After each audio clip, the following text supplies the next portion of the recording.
Hello my dear friends, मैं अमरेंद्र तिवारी स्वागत करता हूं आप सभी का एक बार फिर से बोधिसत्व पीसीएस पर।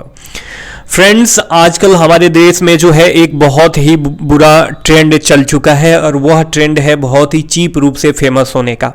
ठीक है, अपने देश के या किसी भी विश्व के किसी भी बड़े लीडर्स का जो अपने तत्कालीन समाज को तो नई ऊंचाइयों पर पहुंचाए और उनके द्वारा दिया गया योगदान जो है आज भी प्रासंगिक बना हुआ है, उनको किसी न किसी तरीके से गाली दो और रातों रात सोशल मीडिया और मीडिया के सुर्खियों में बने रहो और फेमस हो जाओ। ठीक है, और खूब ढेर सारा पैसा कमाओ। ठीक है, ये तो है टेंडेंसी हमारे समाज की, हमारी सोसाइटी की। आपने देखा होगा कि बीते दिनों डीपी सिन्हा जो कि एक साहित्य अकादमी अवार्ड से हाल ही में सम्मानित, ये साहित्य अकादमी जैसे प्रेस्टिजियस अवार्ड से सम्मानित व्यक्तित्व हैं और इनको जो है प्रीवियसली पद्म अवार्ड से भी सम्मानित किया जा चुका है। उन्होंने जो है अशोक को द ग्रेट अशोका का जो है कंपैरिजन औरंगजेब से कर दिया। ठीक है, कहाँ ग्रेट अशोका और कहाँ औरंगजेब, ये एक सूरज को जो है दिया दिखाने के समान कंपैरिजन हो गया और ये कहीं ना कहीं उनकी संकीर्ण मानसिकता और समझ का भी द्योतक है या एक तरीके का प्रोपेगेंडा है और ये वो बैड टेंडेंसी का ये भी हिस्सा है जो रातों रात फेमस होना चाहते हैं और लोगों के जहन में जो है अपनी छवि स्थापित करना चाहते हैं। ये है अशोका डायनेस्टी की, मौर्यन डायनेस्टी का जो है साम्राज्य विस्तार, जिस साम्राज्य विस्तार को जो है ना ही मुगल एक्सीड कर सके और ना ही अंग्रेज एक्सीड कर सके। तो यह वीडियो जो है काफी इंपॉर्टेंट होने वाला है। एज यू नो कि बीपीएससी के प्री और मेंस के लिहाज से मौर्यन इंपायर कितना इंपॉर्टेंट है, यहां से प्रश्न जरूर पूछे जाते हैं। तो आप इस वीडियो को शुरू से लेकर लास्ट तक जरूर देखना। इसमें काफी रिसर्च के बाद इस वीडियो को तैयार किया गया और फ्रेंड्स, आपसे रिक्वेस्ट भी है, यदि आप चैनल पे नए हैं तो चैनल को जरूर सब्सक्राइब कीजिए, वीडियो को शेयर कीजिए, क्योंकि देखिए बनाने में, रिसर्च करने में जो है काफी मेहनत लगता है। काफी रिसर्च करने के बाद मैं आपके सामने कोई भी कंटेंट जो है शो करता हूं ताकि जो है आपको उससे लाभ मिल सके। ठीक है, तो चलिए शुरू करते हैं। देखिए, ये जो है आज दैनिक भास्कर में निकला हुआ था, पूरे मौर्य साम्राज्य के बारे में, काफ़ी इंपॉर्टेंट है। उसमें से कुछ पार्ट्स मैं आपके साथ शेयर कर रहा हूं कि अशोक को, देखिए हम यहाँ पे किस तरीके से सीख सकते हैं। जैसे मेंस के लिहाज से, प्रीलिम्स के लिहाज से तो फैक्चुअल तो इंपॉर्टेंट है ही। ठीक है, फैक्ट्स तो काफ़ी इंपॉर्टेंट है हर एक तरीके से जहाँ से मिल सके। और पूरे मैं दैनिक भास्कर का वो पेज आपके साथ शेयर कर दूंगा नीचे टेलीग्राम चैनल में, तो आप उसे देख लेना। वहां से जो इंपॉर्टेंट मुझे लगा है आपके साथ शेयर करना चाहिए वो ये है। और आगे के स्लाइड में बहुत सारी चीज़ें समाहित है, बहुत सारे रिसर्च वेबसाइट से मैंने इसको लेके आपके साथ शेयर किया है। तो देखिए, आपको मजा आने वाला है। ठीक है, तो यदि आपसे कोई कहे कि सम्राट अशोक के उन 5 प्रमुख देनों के बारे में बताएं या हमारे समाज के लिए सम्राट अशोक की क्या प्रासंगिकता है वर्तमान समाज में, सम्राट अशोक के कार्यों की, अगर मेंस में पूछे तो काफी सारा आपके पास कंटेंट हो जाएगा इस वीडियो को देखने के बाद लिखने के लिए। जहां तक बात करेंगी पेपर कटिंग की, तो मैं आपके साथ शेयर करना चाहूंगा। काफी अच्छा इन्होंने बना के रखा है, तो मैं हूबहू शेयर कर दिया मैंने। देखिए, लोक कल्याणकारी राज्य की अवधारणा। ठीक है, लोक कल्याणकारी राज्य की अवधारणा, सम्राट अशोक का मानना था कि राजा को प्रजा के पिता के समान होना चाहिए। ठीक है, अशोकन इंस्क्रिप्शन आप पढ़ोगे, अशोक स्तंभ के बारे में पढ़ोगे, ठीक है, स्तंभ अभिलेख के बारे में पढ़ोगे तो हर एक अभिलेख में जो है अलग अलग कंटेंट्स आपको देखने को मिलेंगे, समाज को इंगित करके या समाज की किसी विशेष सोसाइटी को इंगित करके या अपने राजा के बारे में क्या, अपने राजधर्म के बारे में उन्होंने क्या बोलता है, तो बहुत कुछ उसको वहाँ से आपको सीखने को मिलेगा। ठीक है, तो लोक कल्याणकारी राज्य की अवधारणा जो है सबसे पहले ये सम्राट अशोक का देन है। और उन्होंने इन लोगों को, मतलब जो इनका ये कहना था कि राजा को प्रजा के पिता के समान होना चाहिए, तो उन्होंने लोगों को एक तरह से जियो और जीने दो का पाठ पढ़ाया। आपने देखा होगा कि प्राचीन काल के बहुत सारे राजा या मध्यकालीन जहां मुगल साम्राज्य जो था, काट मार लूट पाट, ये विदेशी आक्रामकता थे, कैसे मार करे हिंदुओं को काटे। ठीक है, इवन इफ उन्होंने जबरदस्ती अगर हिंदुओं का धर्मांतरण भी कराया बाद में मुस्लिम धर्म में, तो उनका भी टेक केयर नहीं किया, मुस्लिमों के हित में भी किसी भी तरीके का काम नहीं किया। बस एक तरीके के अपने को जो है राजा घोषित करने को लेके वे बल बूते पे, तलवार के हथियार पे जो है वो आजीवन राजा बने रहे। और उनका समाज में कोई खास विशेष योगदान नहीं है जिसके लिए हम उनको आज याद करें, ठीक है, सिवाय उनके अत्याचारों के। तो लोक कल्याणकारी राज्य की अवधारणा जो है सम्राट अशोक की देन है। वहीं उन्होंने विश्व शांति और ग्लोबल विलेज का भी दर्शन दिया। और कैसे दिया इसको देखते हैं। अशोक विश्व शांति और ग्लोबल विलेज के प्रवर्तक थे।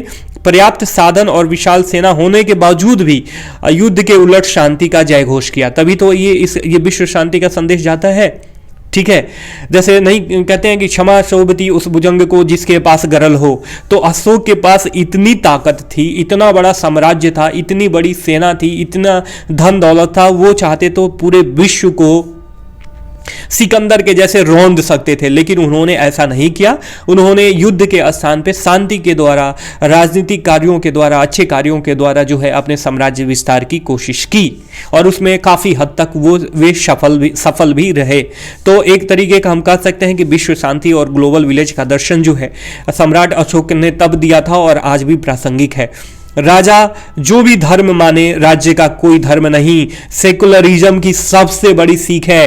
क्योंकि आप देखते हो कि ये जहां एक तरफ ये बौद्ध धर्म के अनुयायी थे और बौद्ध धर्म को काफ़ी इन्होंने बड़े लेवल पे पहुंचाया, विश्व के कोने कोने में पहुंचाया। तो ये चाहते तो वर्तमान जो सनातन धर्मी थे या यूं कहे ब्राह्मण धर्मी थे, जो ब्राह्मणों का बोलबाला था उस समय, तो उनको आसानी से रौंद सकते थे, लेकिन इन्होंने ऐसा नहीं किया, ठीक है। दुनिया को 2253 साल पहले जो है सेकुलरिज्म का इन्होंने विचार दिया। बौद्ध धर्म की दीक्षा लेने और उसका प्रसार करने के बावजूद कभी भी प्रजा को इस पे जो है प्रजा पर इन्होंने इसको थोपा नहीं, ठीक है। वही सामाजिक समानता व कानून की समानता की बात करी जाए तो अशोक ने कानून के दृष्टि में सबको समान घोषित किया।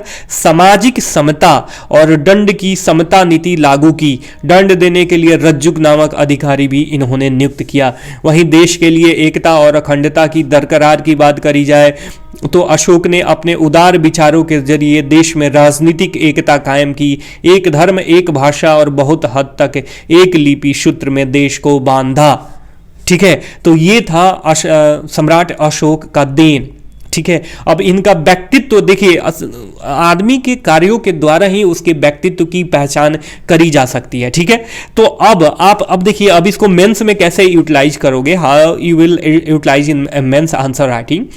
तो सबसे पहली बात कि आपसे यदि प्रश्न पूछा जाता है कि अशोक की प्रासंगिकता और वर्तमान के काल में कैसे बनी हुई है, तो you can summarise all work of Ashoka under these 5 headlines. क्या? लोक कल्याणकारी राज्य की अवधारणा, विश्व शांति और ग्लोबल विलेज का दर्शन, राजा को धर्म माने, राजा जो भी धर्म माने, राज्य का कोई धर्म नहीं होता, सामाजिक समानता व कानून की समानता, देश के लिए एकता और अखंडता की दरकरार, ठीक है। और उसके बाद इसका जो है हम डिस्क्रिप्शन लिख के आंसर को काफी लार्ज कर सकते हैं, इनलार्ज कर सकते हैं, ठीक है। अब देखिए, अब इसके पक्ष में हम तर्क देंगे। एक बहुत बड़े रिसर्च वेबसाइट से मैंने इसको लिया है, तो आपको बहुत ही मजा आने वाला है। देखिए, आजीनो की कलिंग के युद्ध के बाद उन्होंने हिंसा का त्याग कर दिया, ठीक है। और जब हिंसा का त्याग कर दिया तो केवल कहने मात्र के लिए नहीं किया, उसके बाद ये विश्व इतिहास में जो है पुरुष शासकों के बीच पहले मानव महान शांतिवादी बने और आजीवन बने रहे। इनकी शांतिवादी की नीति जो है आने वाले समय के लिए स्थायी सबक की तरह बनी हुई है। अभी भी जहां देखिए चाइना हालांकि बौद्ध धर्म को काफ़ी हद तक मानता है और चाइना को सिविलाइज करने में कहीं ना कहीं बौद्ध धर्म का काफ़ी बड़ा योगदान है।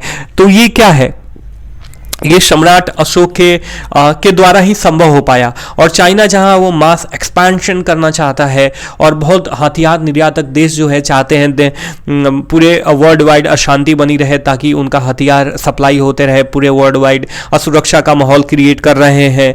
तो क्या है, अभी मानव जाति को बचाने के लिए शांति की आवश्यकता है, अस्थायी शांति की आवश्यकता है। तो सम्राट अशोक की तब की नीति जो है अब भी प्रासंगिक बनी हुई है। उन्होंने बल के द्वारा विजय की निरर्थकता को जो है उजागर किया और कानून द्वारा विजय की आवश्यकता की वकालत की, ठीक है। 2300 साल पहले 2300 साल बाद भी 20वीं सदी के विश्व नेता, या यहाँ पे 21वीं सदी हो जाएगा, विश्व नेता जो है यह पता लगाने की कोशिश कर रहे हैं कि अशोक ने अपने दिनों में शांति और मानव भाईचारे के लिए क्या किया, ठीक है। सर्वदेशीयवाद की बात करी जाए या मानवतावाद की बात करी जाए, इसके विकास में उनके प्रयास इतिहास के इस तरह के पहले उदाहरण थे। अलग अलग देशों में अलग अलग लोग अपने आपसी विश्वास और समझ के बावजूद बड़ी मानवता के संदर्भ में जो है नहीं सोच सकते थे, लेकिन तब उन्होंने ऐसा शांति मिशन स्थापित करके और भिन्न भिन्न राज्यों में भेज के ऐसा सोचना संभव बनाया। उन्होंने जो बौद्ध धर्म का प्रसार किया वह दूसरे को सभ्य बनाने के एक मिशन की तरह था। यह कोई धर्म नहीं था जिसे वे निर्यात करना चाहते थे, बल्कि आत्म ऊंचाई के लिए एक सर्वांगीण चेतना थी। यह बौद्ध धर्म अधिक निश्चित अर्थों में पूर्वी मानवता के मानसिक और आध्यात्मिक जागरण के लिए जिम्मेदार था। यह संस्कृति का वाहन भी बन गया और कला, दर्शन और साहित्य में व्यापक प्रयासों को जो है बढ़ावा भी दिया।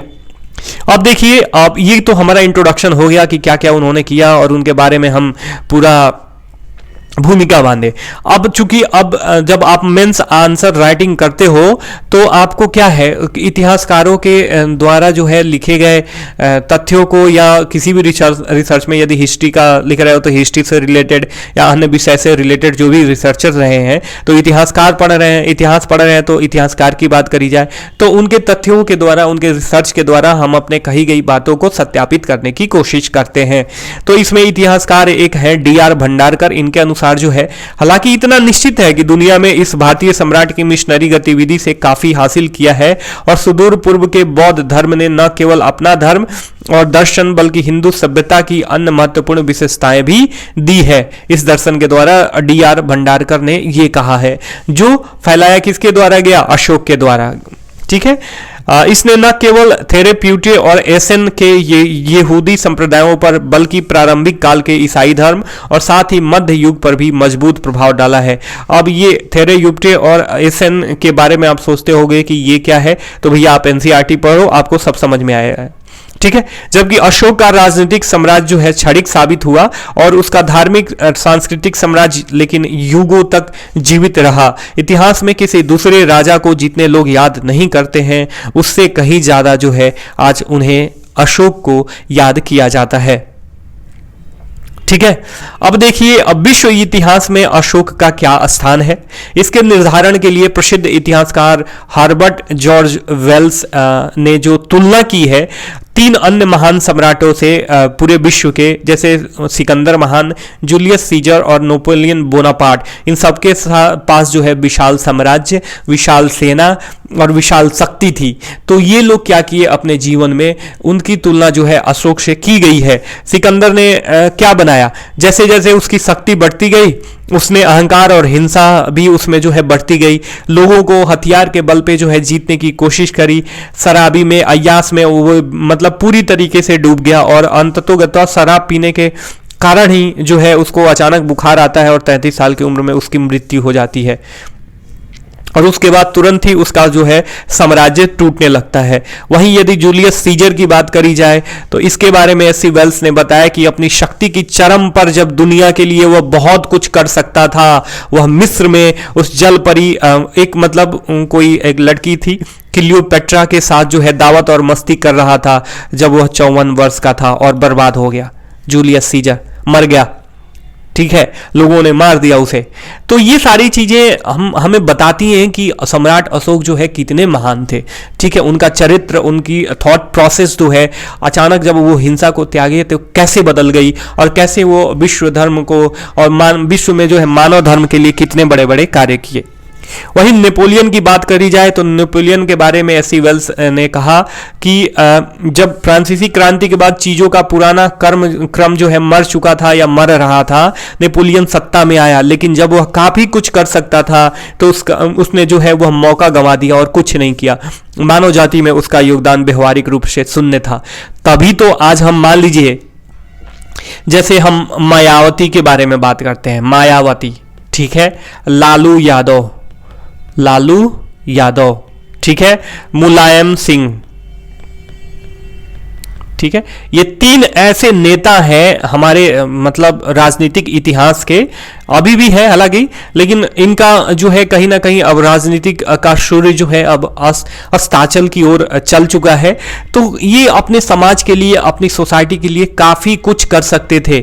जिस तरीके से इन्होंने शुरुआत करी, सत्ता में आने के बाद, सत्ता का स्वाद चखने के बाद ये अपने लक्ष्यों से भटक चुके, और इनके बाद इनके पास जो है मतलब पर्याप्त साधन, पर्याप्त जो है वर्क फोर्स, पर्याप्त मनी, पैसा, पावर सब कुछ होते हुए भी ये अपने समाज, सोसाइटी को उस चरम स्थिति तक नहीं ले जा सके। ठीक है, इसीलिए इनकी जो है काफी बुराई की जाती है। हालांकि इनका योगदान शून्य नहीं है, काफी कुछ उन्होंने किया है, लेकिन बहुत कुछ के बदले में जो है बहुत थोड़ा जो है काफी कम होता है। ठीक है, तो वैसे ही इन्होंने जूलियस सीजर, नेपोलियन बोनापार्ट और आप बात करें तो सिकंदर से जो है अशोक की तुलना की है। अब आगे देख लेते हैं, उसके बाद उन्होंने तुलना के एट लास्ट में क्या कहा है।